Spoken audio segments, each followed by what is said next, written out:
Good evening, everyone, and thank you very much for attending this very special event tonight.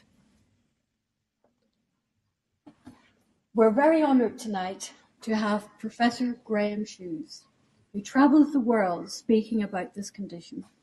So we're very honoured to have you, and thank you for giving your time here tonight to come to do this talk. Thank you very much. Also, we have a great star as well. Not only does Kay have the condition, but she's taken the time to write a book, Sticky Blood. And she has updated it for this evening especially. So thank you, Kay, for doing this talk this evening. Very much appreciated.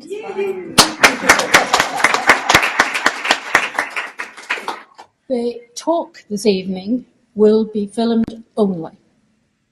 And after the talk, the professor and Kay will take questions from the audience. So, can I ask that all mobile phones now be put on silent? Thank you. So let's begin. Oh, and just one request from me, if you don't mind. Don't even mention the word Brexit.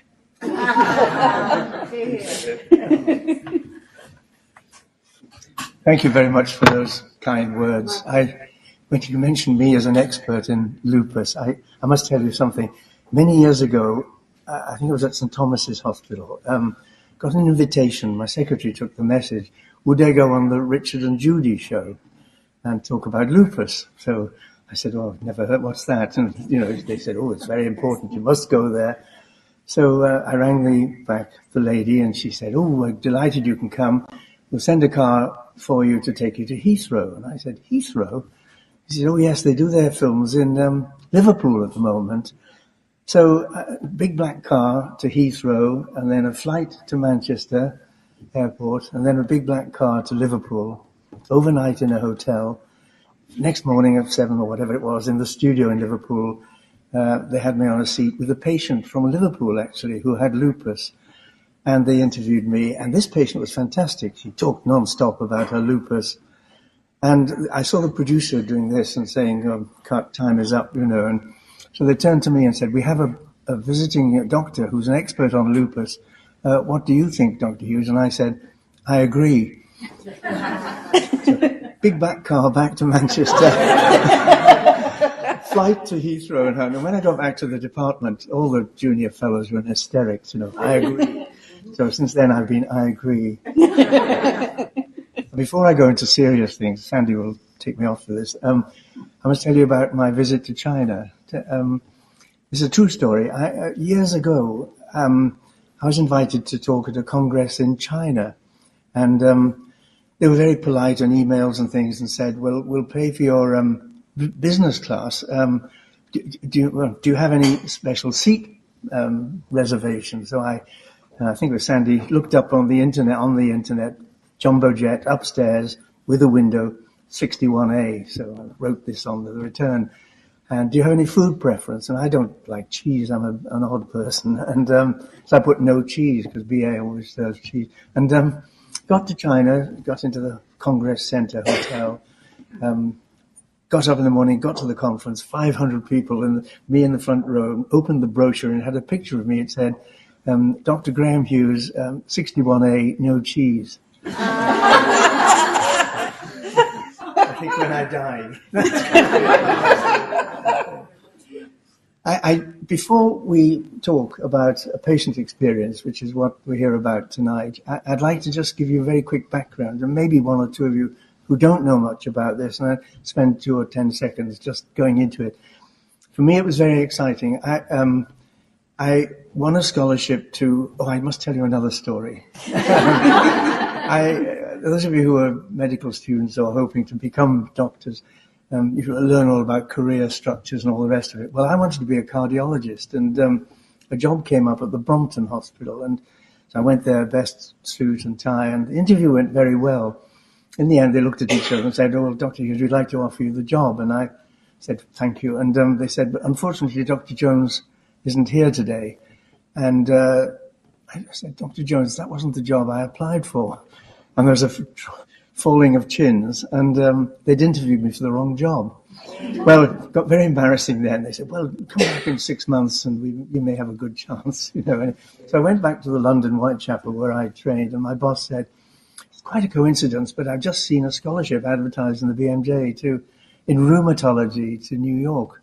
And that was it. I went there and worked for a brilliant man called Chuck Christian in New York, who we were on the first, I was a junior person on that paper introducing DNA antibodies to lupus. And you can imagine the excitement of a young Brit, you know, not used to this sort of stuff, going to working in a lab. And I came back to Hammersmith and set up a lupus unit. And it was there that we started to see patients who had slightly different from lupus. They came into the lupus clinic, but they just didn't fit. They had migraines, they had miscarriages, they had perhaps DVTs, memory loss, balance problems. And we were working at the time on funny antibodies. And these patients seemed to have one particular antibody against one of the things that you learn about in biochem, phospholipids, which are rather like DNA, they spiral around. And we would look to see if the antibodies cross-react with phospholipids, which occur in the spinal cord. And sure enough, it came up trumps. We saw all these, well, not all of them, but most of these women having sticky blood symptoms. What are the features? Well, I think you all know this, but basically, if you think of the petrol in the car being too rich a mixture, the engine stutters. And the engine includes the brain, particularly the brain is sensitive. You get memory loss, funny turns. I always quote my patient who couldn't remember which exit from the roundabout. She was taking her child to school. And, you know, bizarre, worrying mental memory problems, because the brain is stupid. If it doesn't get enough oxygen, you know, it does funny things. Movement disorders, seizures, headaches. But not just the brain. And it's taken many years. This was 1983 that we described this. And we published it in the British Medical Journal and the Lancet. And we started a conference which runs now every 2 years internationally. And it's fantastic. It's a real brotherhood of, sisterhood of lupus workers internationally. So in next year's meeting, it's coming to UK and it's going to be held in Manchester. So keep a watch. So before I sit down, I just want to let you know that a number of us here, formed a charity whose main aim is education, nothing else. We've got 75 international lupus doctors on board. So if you have a sister in Guatemala or somewhere, you know, then we can put you together with somebody who maybe know about lupus and Hughes syndrome. It tends to be lupus doctors who know about Hughes syndrome because they looked slightly alike. The main story of all has been in pregnancy. Before 1983, the failure rate in pregnancy was not known.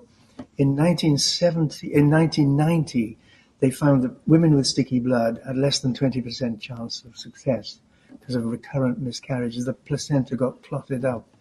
Now it's over 90% in all big units throughout the world. So obstetrics has changed the world, and it really is.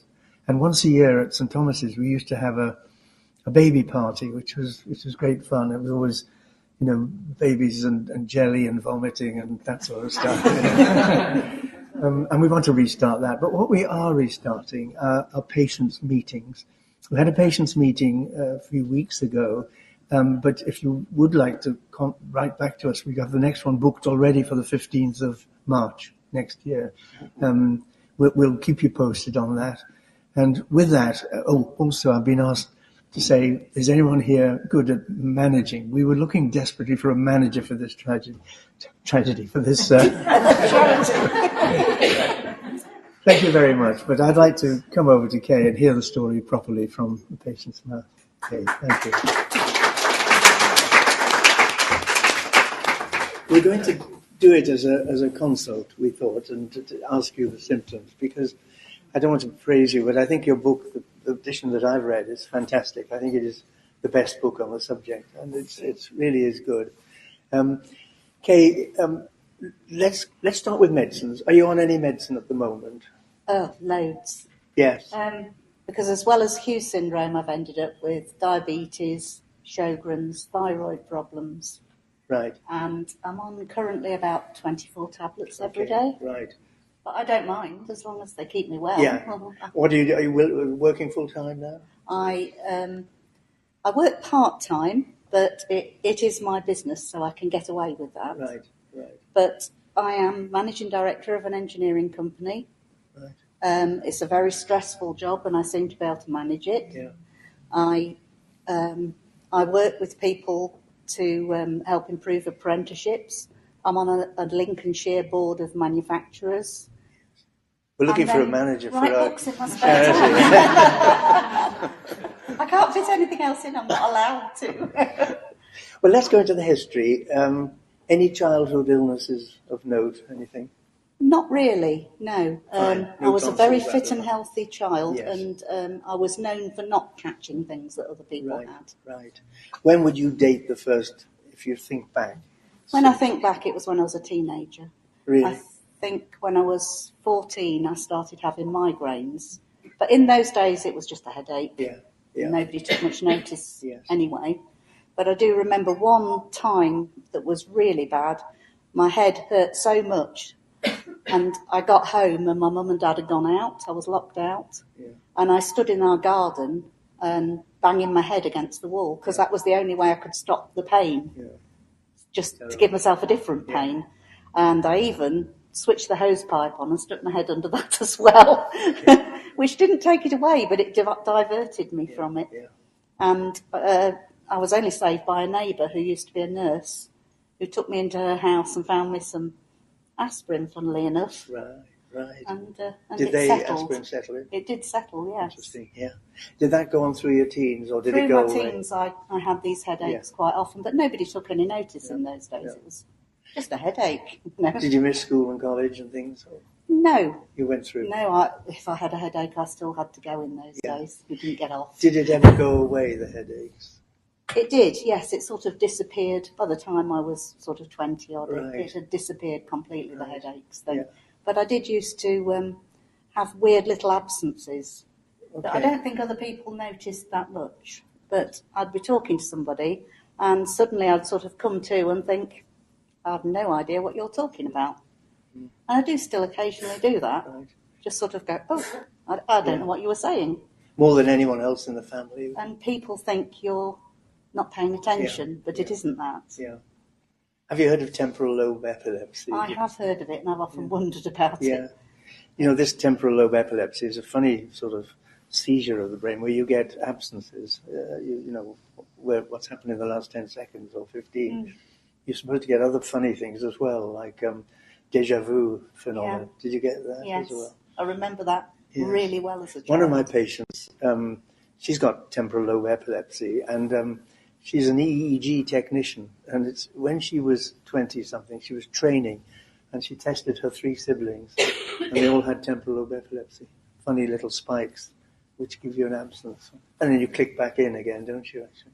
So that takes you up to your 20s. Were you completely okay at that time? I was completely okay then, yes. What would be the next thing?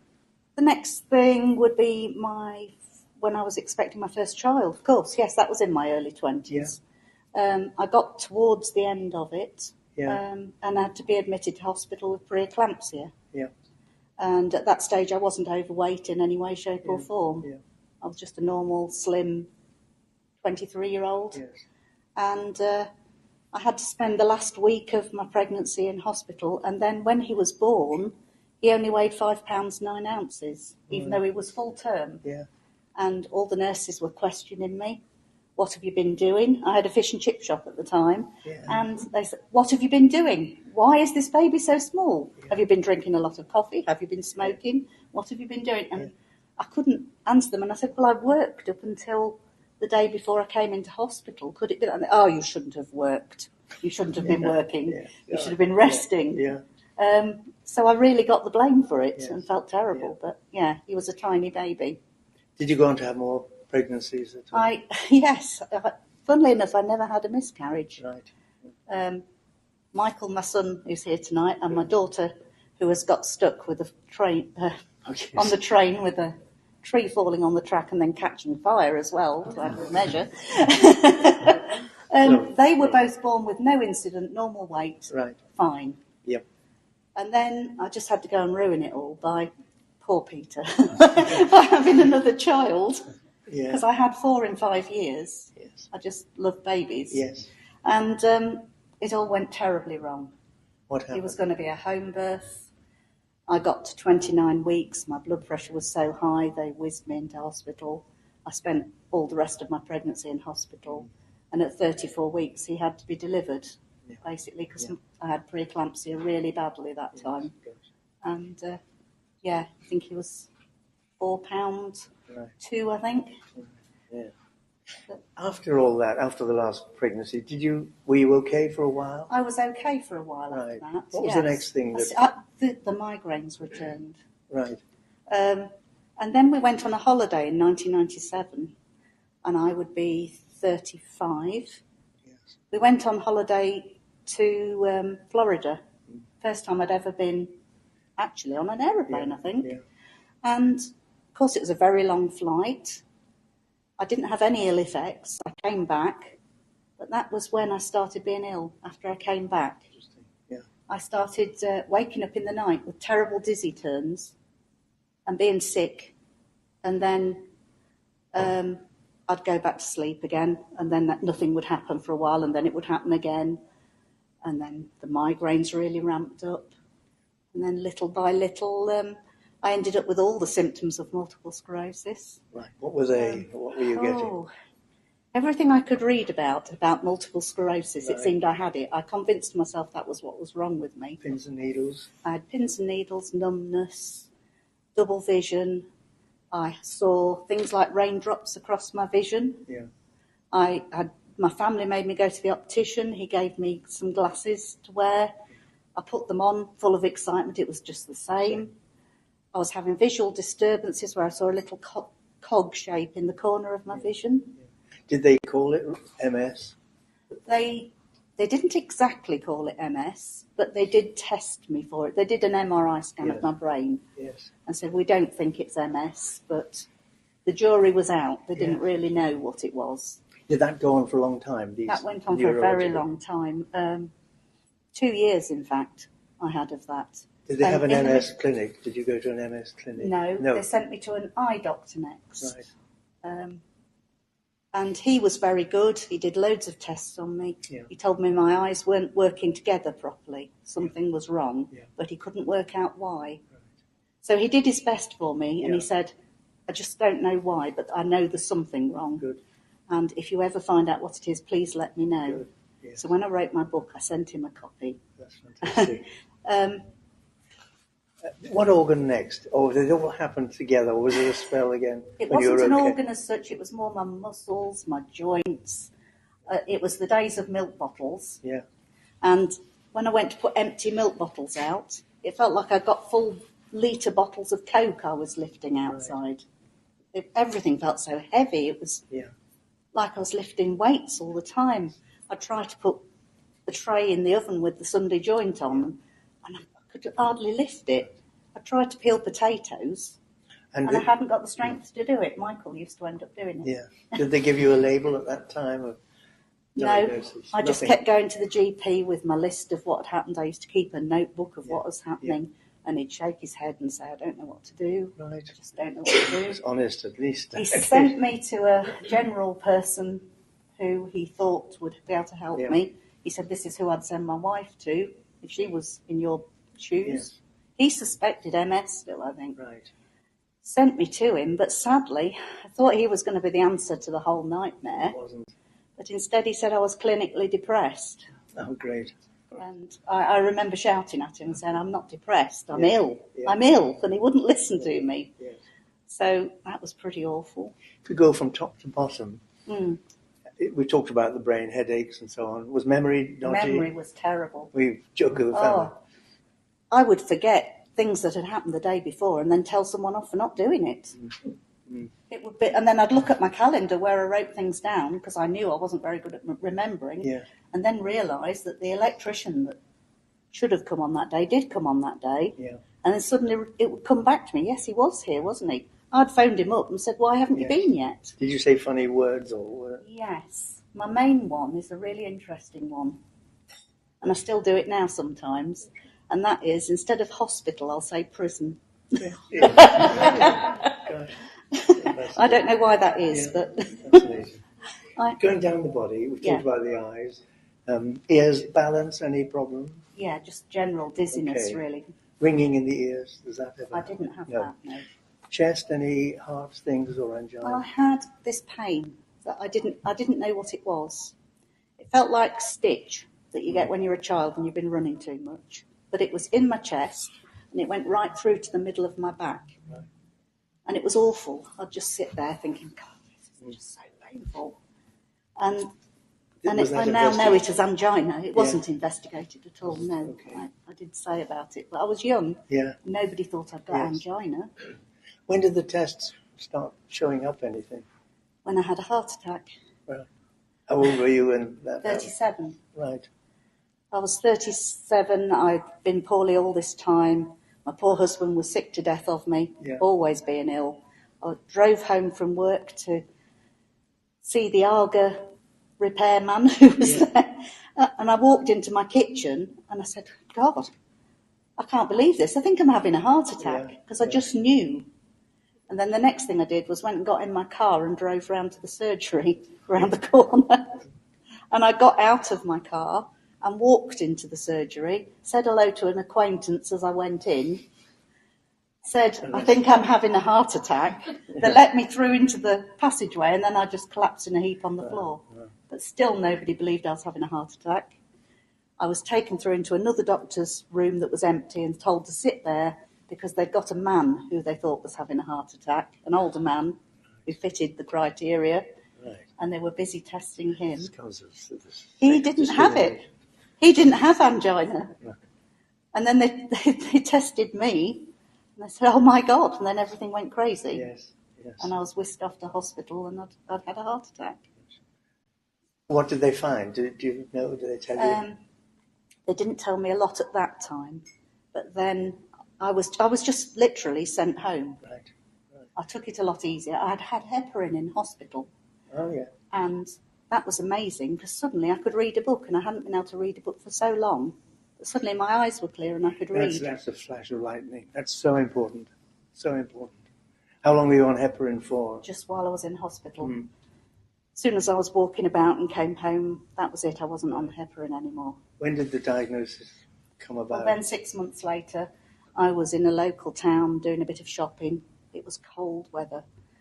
And I got this pain, the pain I was mentioning, in my chest and in my back. I knew it wasn't a heart attack, but I knew it was something to do with it. Yes. And it was so bad. Again, I got in my car and drove home, which by the time I got back, because it was warm in the car and I'd been sitting, it settled. But over the coming days, it just kept flaring up, happening over and over and over. Went to the doctors, and he said, I think you need to go to hospital. I went to hospital. They decided it was unstable angina. Didn't know why I was having it. Sent me to the Glenfield Heart Hospital in Leicester. And they did an angiogram, and I got completely clear arteries all the way around my heart. They said, you could drive double-decker buses down those. It's amazing. You shouldn't have any problem with your heart. I said, but I have. Anyway, unknown to me, they tested me for Hughes syndrome while I was there. I didn't know anything about it. Another 6 months went by. So by now, this is 4 years from when I started being ill. And I got asked to go in for another blood test.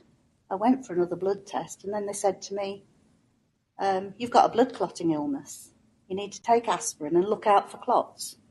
And I thought, I'm not quite sure how I do that. No. And I said, well, can you at least write it down on a piece of paper for me, what it is I've got? Because I've just got the internet, and I can at least research it a bit. Yeah. And he wrote lupus anticoagulant on the piece of paper. Yes. And the rest is really history. Then I got to see you because I found you on the internet. I became obsessed. I was going to see you, whatever it took. I had to sell my house and sell my soul to the devil. I was coming. And yes, my doctor managed to get me consultation with you and straight onto treatment. Straight onto treatment and fine ever since. And the treatment now is, as you said, warfarin. 20 tablets and so on, but warfarin. Warfarin is obviously the main thing. Yeah. What do you have a level that suits you? I keep my INR pretty high, somewhere between 4 and 5. Yeah. Because if I do that, I don't get the angina. Yeah. You all know about INR. I think of it as Tesco's milk. Normal blood is a ratio of 1. Half cream is a ratio of 2. Quarter cream is a ratio of 3. Very thin blood is 4. So most patients go to anticoagulant clinics and their ratio is 2 to 2.5. When a patient like this comes along who needs thinner blood, they get told off by the nurses. Yeah. Any nurses here? Good. Well, they get told off by the nurses because they're dealing with, little old ladies with atrial fibrillation, and that doesn't need the anticoagulation that you did. No. So you found it yourself with your own machine? Yes, because I started off going to the clinics like everyone does. You had told me I needed to get a machine if I wanted to, Yes. be able to look after it myself. Yes. So we went and got a machine because those clinics, it was depressing. Yes. You'd go there, you'd end up having to have an argument with them to keep it high enough. No, it's my religion. If you can afford it to get your own machine, do it in collaboration with the clinic. It just makes you live a normal life. You get out and about, don't you? I test mine every week now. You're doing everything now, including managing the I manage the dose. I don't really trust anyone else to do any of it. No, when I'm in hospital, I take my machine with me. Right. And I say, I'll test my own INR, it's okay. And then finally, who do we blame for all this in your family? Is it your mother's fault? Or? I think it is my grandmother on my mother's side, because she had 2 heart attacks in her early 50s. Mm. And after the second one, they put her on warfarin. Mm. And she lived for another 30 years and then eventually died from cancer, which was absolutely nothing to do with the heart attacks. The cardiologists have got a disease, funny name, they call it Syndrome X. I don't know why, presumably it's mysterious. No one can think of a name. No one can think of a name. Is that right? You probably know more about it than I do, but Syndrome X is where you have angina, but the coronaries are plumb normal. Drive a double-decker bus down them. And we now know that many patients with Syndrome X have got sticky blood, and it's blood clotting rather than the arteries themselves. And when you give heparin as a testing thing, fine, angina is gone. So it fits very much, doesn't it? Listen, thank you very much indeed. Thank you for that.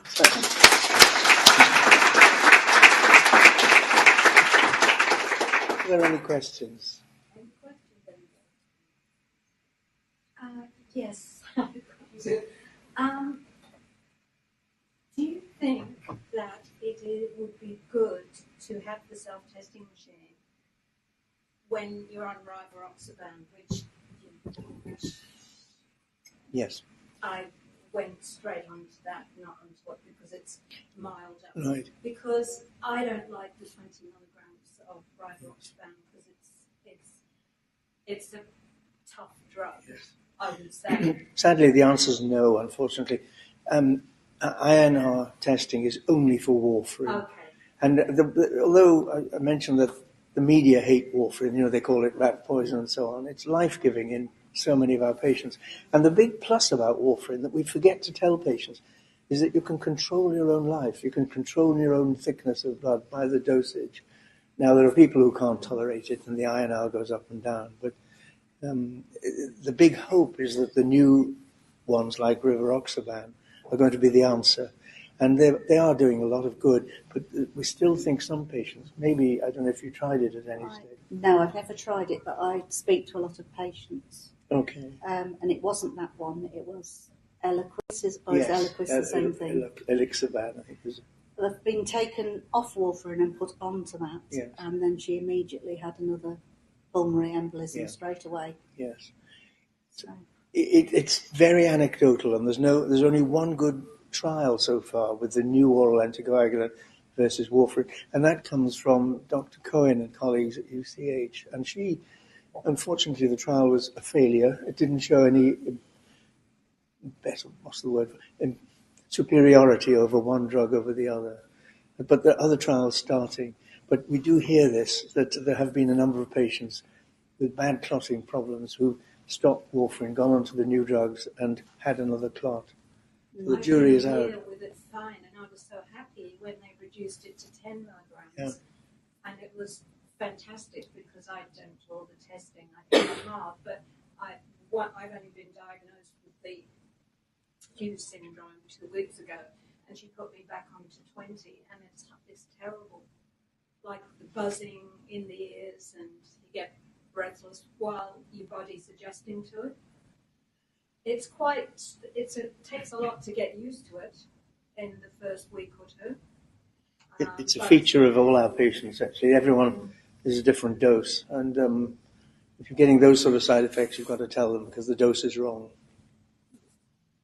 Yeah, I was so happy on the 10 milligrams, but after being diagnosed with this, she immediately put me back on. But anyway, I'm going to discuss that. Yes, you're in good because I good just hands thought, there. well, what does that mean? Does that mean that? And I've been a year without a clot, without another clot, and I thought, why have they done this? Because I don't like taking it, particularly as the reversal issue. Yes.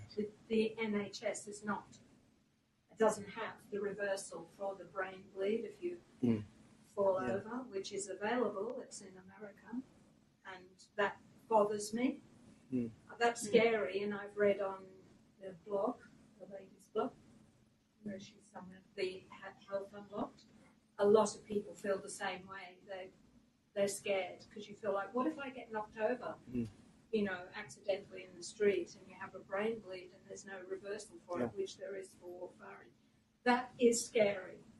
I must admit, that's the one thing with Oxford. Well, you told me that you're in the care of the lady who's done the only trial of this, so you're in good hands in that respect. But you're in good hands in terms of the doctor who's looking after you. I know her well. Yeah, I'll discuss that. It's just a matter of dosage. It's like insulin. If you're the wrong dose of insulin for diabetes, it's worse than nothing. Also, you can kind of try less. It was just, I think it's an NHS thing because they have 5 milligrams in America, but not here. Right. And they said the NHS doesn't do that. Right. They don't give 5 milligrams. It's either 10 mostly or 20. Yeah. So, I don't know. Yeah, it's scary. Any other? Thank you for answering that, Professor. Any other questions? If these are medical students, are you? Oh, when you mentioned medical students, and I looked at their own bodies. These are unnaturally young. Unnatural. But I have my family is laced with this stuff, and I was keeping my kidney good for my niece who's lupus, Hughes syndrome, and a kidney transplant. And kidney transplants don't last forever. And 9 doctors got me wrong. And I was saying to them, I think I've got, first of all, they missed that I've got pulmonary embolisms.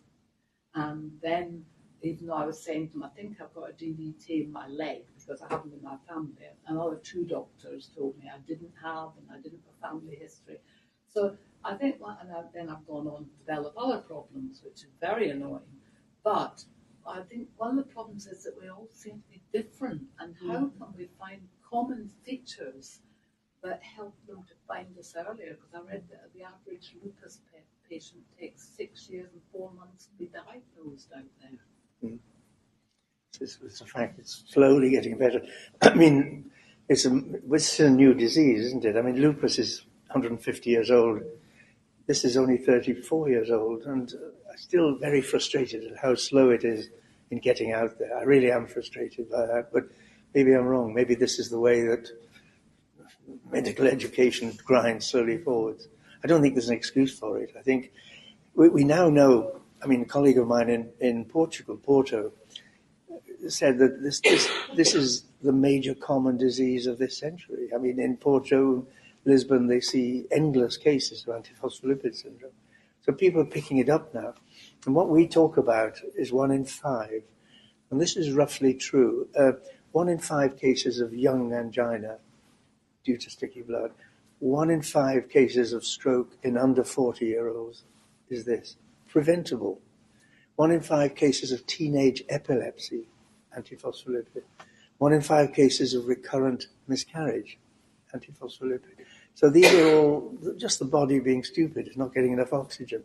And coming back to your story of long-haul flights, it's a very common story that patients who've got sticky blood not being treated yet have a bad time. I mean, they get sort of hung over for far longer than usual, what you call it? Jet lag. Jet lag, thank you.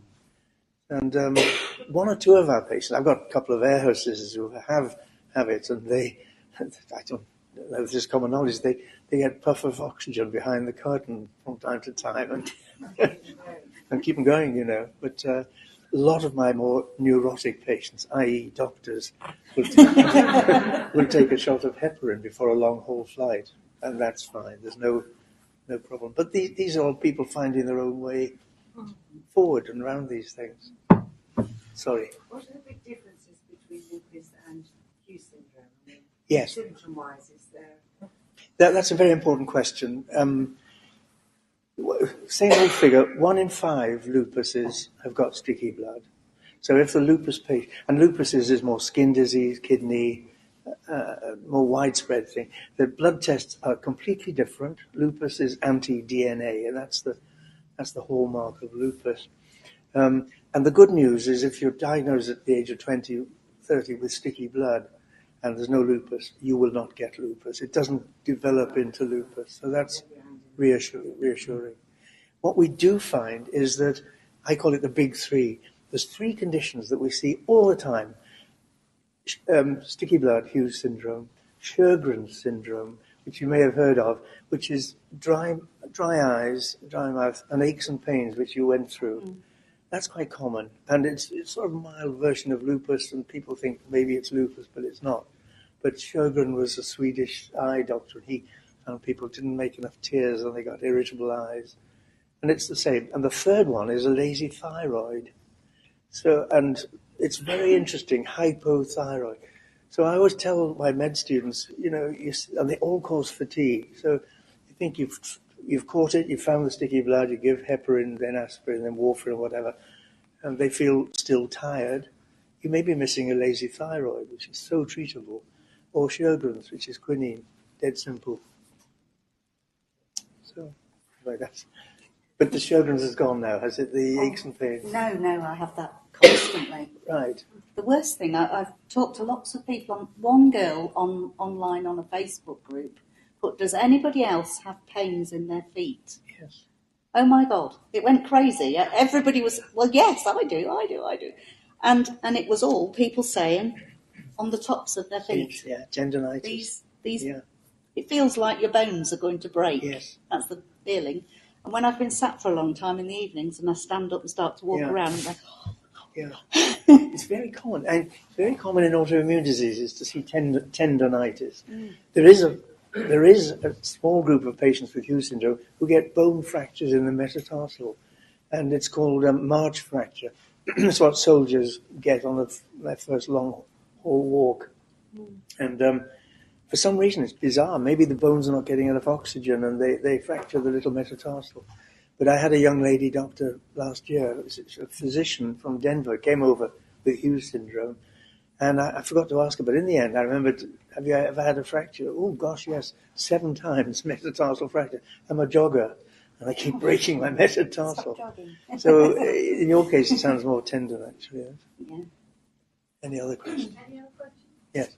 So I've heard a lot about how it's quite a slow diagnosis for people with this. I was just wondering from both of you, to what extent do you think that's to do with the fact that it seems to be predominantly women who are affected by this as opposed to men? I think that's quite a big factor, I think. Certainly listening to your story. I think very often women are, I think because we're more likely to go to the doctors with a problem, we're probably sometimes more dismissed. I was quite lucky with my GP because he did listen to me and tried his best. Vital. But, I think that is a problem as well. I mean, autoimmune diseases are common in women for reasons that we're not quite sure about. Yeah. Hormones certainly affect it. Often when your periods first start as a girl, that's when the migraines start. And we used to think that it was an artificial figure, the women getting more than men, simply because of the pregnancy story. But that's not the case. Women with lupus, 9 times more common than men. And the geneticists are trying now to find the genes that make you more liable to have this. But they're a long way from finding it. And why? Because they often think of antiphospholipid syndrome as clotting and miscarriage. They don't think about balance problems or atypical MS and all the other things that we see, fractured metatarsal, you know. But it's important. And women, as you say, it's a difficult one. Yes, soon dismissed as being depressed or a little bit hysterical. Yeah. Or probably not quite so much these days. Oh, I don't know. I don't know. I don't know. Depends on the doctor. It does, totally. And if you get aches and pains, you've got fibromyalgia, which I think I hate. Oh, I hate. You hate the term. Well, I think the doctor stops thinking. He pokes you in the back 6 times and you say, ow, fibromyalgia. This has been filmed, so don't quote me. It's interesting you say about women being perhaps a little bit more tend to be dismissed. And you think what women, I think their pain barrier is much better than a man's pain barrier. On the whole, yeah. Especially in childbirth and etc. Generally on the whole, we do. So it's interesting that we, as women, tend to be dismissed more. It's strange. I hope that'll change. I really do. You know, but the first rule in medicine is listen to the patient. Yeah, well, exactly. Totally. Not everybody thinks like you. Yeah, it's true. I got told I had postnatal depression when in actual fact I had a blood clot to my bowel and my bowel had burst. And I was like in ICU. Eventually, when I went actually back home and saw my sort of like childhood doctor, it's like, what on earth's the matter with you? Got me into hospital. Yeah. Stories like that. Thank you very much. Turned out fantastic. You're all fantastic. Thanks. Thank you, Lynn. Can I just ask you one question? Yes. Do you most doctors know about Chester? Does everybody have it in the medical journal and everything? Everybody can. Yes, we do. I mean, really try. We're always going to medical meetings. I was up in Kettering 3 weeks ago, talking to the physicians of Kettering. So you do get around, but you've obviously missed huge swathes of people. We do. I write the blog every month, which you may know about, and we always do meetings like this. We formed a charity, which we really hope that'll get doctors more involved. But it is difficult. I mean, for the GP, they glaze over when you mention the word antiphospholipid. You know, what on earth is that? And I can see that. And I had to give a talk abroad 3 months ago in Beirut. And it was amazing. 300 people in the audience, Middle East, doctors from Iraq, doctors from Syria, all knew about it. And so the word, the feeling there was fantastic because the feedback was great. I think we're lag behind slightly in that respect. The World Congress on this is every second year, and next year it is coming to Manchester. So hopefully that'll be an incentive. Briefly, just following on from another question, if you have a lot of miscarriages and things like that, are you automatically tested for this? No, you're not. You're not. You should be. You That's should what be. I think, You should be. because I think lots of women out there, if you have lots of miscarriages, you don't actually know why you're having it. Yeah. But this could be a really obvious test to do as the next step. I couldn't agree more. I mean, it's something that gets me slightly annoyed, or more than slightly, because the boffins in terms of obstetrics, there are many causes of miscarriage, like your genes being different, your chromosomes being wrong, the baby being wrong. And tests have been done to find that if you have one miscarriage, the chances of it being positive are quite low. And so the committees that decide these things thought 3 miscarriages should be tested. Well, I think that's awful. And what I proposed in writing in papers that we've written is that the midwife or the doctor should ask 3 simple questions on your first booking. Have you ever had a clot? Are you a migraine sufferer? Or do you have a family history of autoimmune things like MS, lupus, or rheumatoid? I'm sure that would select out immediately high-risk patients. Nobody's done that yet. I don't know if anyone here works in a hospital or obstetric department. It's the thing any bright young doctor or midwife should do as a project. We're running. Some of our patients don't conceive easily. They get married and 3 years go by and they haven't been pregnant. And we're doing a big study at my hospital now on the IVF clinic, routine testing on all of them coming through to see if it's 7% or 9% or what, that are sticky blood. So it's an important question. Has there been any research on people who've had a DVT or a heart attack or anything like that when they've been flying? People who've actually managed to get to hospital and not died from it? Yes, there have been, and there's a small number of papers. It's quite interesting. The first paper I read was done at Paris at Charles de Gaulle Airport, and they looked at people who had clots. And what happens with the clot? You don't get it on the plane. You get it when you get up and walk to the. You obviously loosen it or something, and the long haul flights every hour adds to the risk of clotting. And then there have been some small, rather poor but interesting studies of antiphospholipid testing on people. We tried to persuade BA once to join us in a thing, but they weren't interested, and we wrote to them. Interesting if they tested the staff, wouldn't it? And they got the air stewardesses and stewards. Yeah. I think they weren't interested in case there was something, that they couldn't deal with. Yeah. Yes. Going back to the pregnancy miscarriages. So if a woman does have a miscarriage or 2 miscarriages, can she request a test for Hughes syndrome? Generally, is it a blood test? It's a blood test. It's a simple blood test. So one can request it. Yes. And I mean, do they have a right to give it to you? I don't know the rules on that. I really don't. You probably went through this. I mean, if you're forward-thinking and pushy, you can get it done. But if you're retiring, you probably they'll say no, right? Take the doctor's word for it. Yeah. You don't need it. Yeah, that's the danger. Yeah, that is the problem. You have to be very strident, very determined, and if you don't agree with the doctor, be prepared to put your foot down. Print out, or give them I a threatened book. to discharge myself from hospital when a doctor said he was going to stop my warfarin. I just said, if you say that, I shall go home and take my warfarin. My secretary, Sandy's sister, in Durham Hospital, West Yorkshire, didn't believe any of this. She had a clot, she had epilepsy, she had this. They wouldn't test. Just even though her sister had lupus, and she had all the symptoms of Hughes syndrome, and I actually sent papers from Graham Hughes who described it, describing the symptoms. It was well published, and we asked this doctor to do the test, and she totally refused until one day she just very reluctantly decided she would do the tests, but then discharged my sister and said, get the results from your GP, which would have been like 2 weeks later. And my sister, in the meantime, had another epileptic fit, broke her leg in 2 places, ended up back in hospital. And then they realised when they got the results back, she had full-blown Hughes syndrome.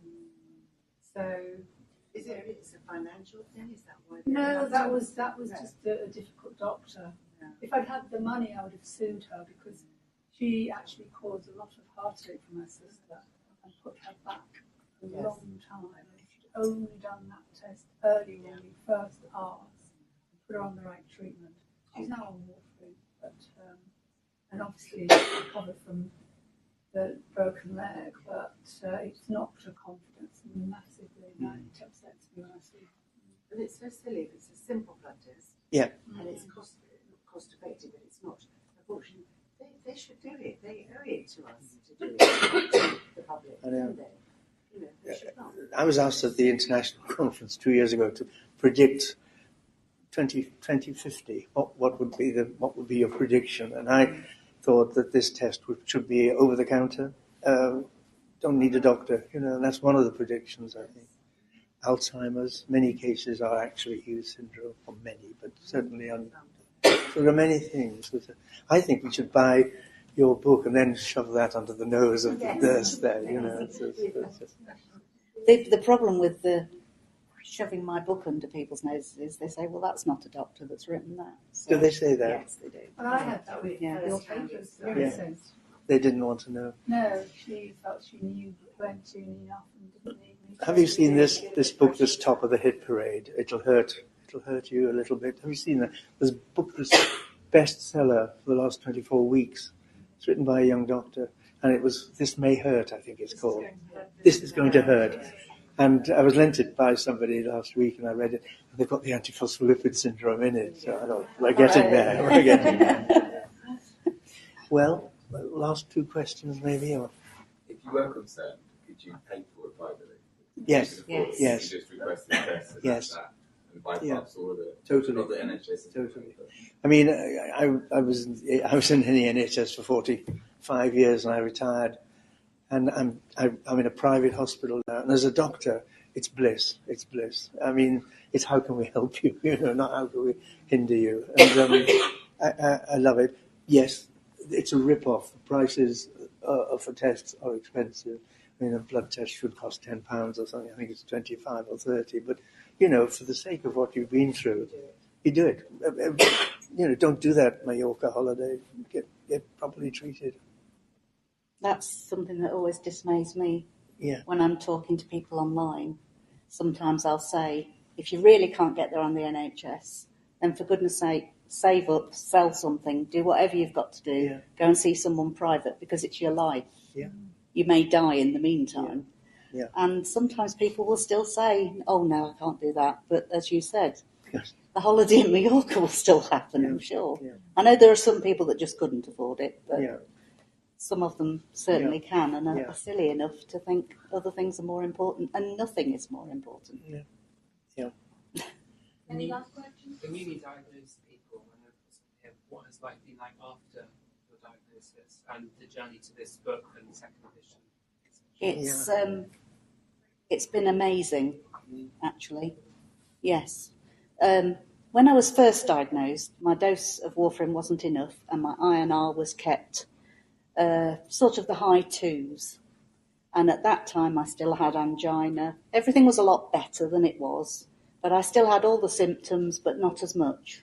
It was better, but it wasn't cured. And then it was me on my own, really, self-testing, thinking, I'll see if it's a bit higher. Will I still get angina?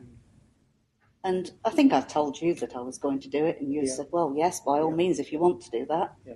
And bit by bit, I found that between 4 and 5, that was great. I was fine like that. Yeah. I wouldn't want it above 5. If it got above 5, which it has done, immediately I'd cut the dose.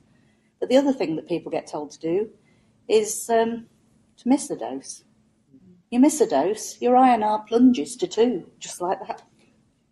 With most of us, missing a dose is a big no-no for me unless my INR's ridiculous. Yeah. There's been some weird thing happen. But yes, on the whole, if you manage your INR, life can be really good. Well, you're busy, I know. Fine. I'm busy all the time, yeah. But I still get tired. I still get occasional headache.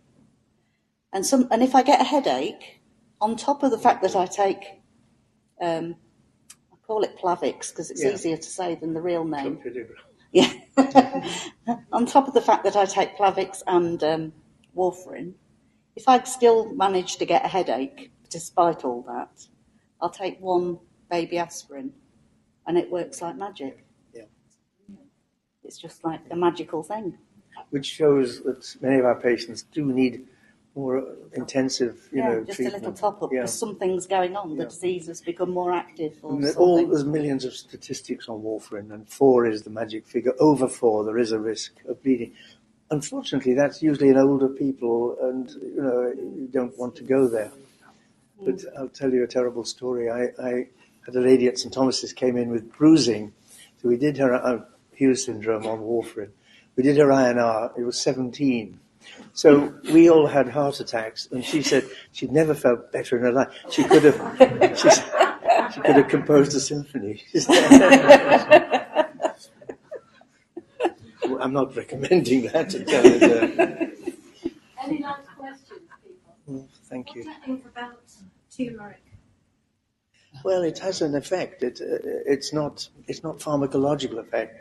So if you're going to use it, you use it yourself, and judge if you're on another drug like that. It complicates the issue in our patients. It does work. Yeah, I think if somebody's on a very strong dose, probably. Now, I've been having a shot. They just sell them at Sainsbury's every day for a year. Yeah. I've been having. It makes me feel good. Yeah. Shot a turmeric and ginger, but that you read about there saying that can not to be relied on. Yeah, maybe that's fair, isn't it? Actually, I think, don't you? Yeah. Maybe in the future. Yeah. And I just wanted to say, if anybody's interested, Google Serena Williams story. Yeah, I've already been That following was that. amazing. What happened to her? She had a blood clot after her cesarean. She's like the poster girl for blood clots. I don't know how she keeps doing what she does. She screamed at the nurse because they wouldn't, as she's very good at doing, as you know, because they wouldn't give her heparin. And she screamed at them, give me. And she said she thought she was going to die. And her sister has Sjogren's. So, And because she had the blood clots after. That was a very interesting story if anybody wants to read what happened to Serena. Oxygen helps some of the symptoms, is that right? yes. How do you get more oxygen? Not there, but some medical device. There are people who sell oxygen mini cylinders, mostly for people with bad lung problems, oxygen at home and so on. Very few of my patients use it. It's a whole big performance, but it's certainly one or two of my patients swear by it if they're really feeling splitting headachy and so on. Oxygen relieves it. And it's quite reasonable to think that way because what is happening is sludging of the blood and probably lack of oxygen getting across to various organs, and it's not permanent. So many patients with movement disorders, you start them on heparin and that stops. So, it's the thickness of the blood that is... You're probably breathing in enough oxygen. It's just not getting where it's needed because of your blood. I have a friend who's going to a breathing technique workshop, and she said she's found it amazing, actually teaching her how to breathe properly. I can get details if you like. Thank you. If I get angina and I've left my spray at home or whatever, I know I shouldn't leave it at home, but I find that if I sit down and just take lots of deep breaths and try to relax, then I think more oxygen gets where it needs to be. So, One last question at the back here, Mary. No, I was just going to say, going back to the subject of Tanya, I'm someone that takes a lot of supplements, but I'm not on morphine. If you take turmeric and you're Yeah, I read. and also, if you are taking turmeric, being the one with bioperine, which happens, black pepper, you have to be terribly careful with Right. because they're quite potent. If you're on any medication, I do it. Do you want me to But I'm not. do the thing? Yeah, I'm just going to thank the people. That's why Okay, well, I'm sure you'll agree that was a very interesting talk this evening, very informative. So thank you. I'm sorry. Just before we draw this wonderful raffle, I have a few thank yous to say. First of all, to White and Case and to the representative here this evening, Maddie. Thank you very much for providing the beautiful room and refreshments. And thank you for everybody else that helped me organise this event, selling raffle tickets and providing beautiful prizes for the raffle. So thank you very much indeed. When we have drawn the raffle, we're going to serve drinks and canapes again, so do stay. And of course, our lovely book. You're going to sign them, aren't you? Sign it. I knew there's something else. Yes, you're going to sign it for us, aren't I'm you? sitting here thinking, I know there's something else. What is it? Sorry, you're not off the hook yet. So, without further ado, can I ask your 2 stars to go and draw the raffle, please? Okay. Thank you.